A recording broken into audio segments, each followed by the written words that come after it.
नमस्कार मंडळी, welcome to tinies teachers of joy. तर काय झालं, ही एक ऑर्डर होती एका मॅडमची.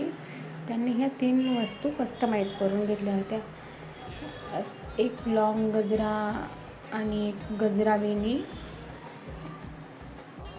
आणि एक मोगरा स्क्रंची, अशा 3 मोगराच्या हे गजरा त्यांनी कस्टमाइज करून घेतला होता. तर मग याची किंमत किती असायला हवी ते पहिल्यांदा तुम्ही मला सांगा. आणि काय झालं की मी हे घेऊन जेव्हा बनवून तयार झालं मग मी त्यांना दिलं. तर त्यांनी काय केलं, त्यांच्या दुकानामध्ये त्यांचे हजबंड होते. त्यांनी फोनवर मला त्यांच्याशी बोलणं करून दिलं आणि त्यांनी फक्त 100 रुपये माझ्या हातात दिले.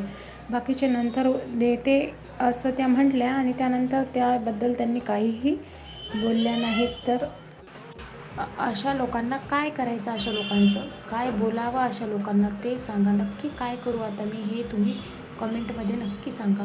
थँक्यू.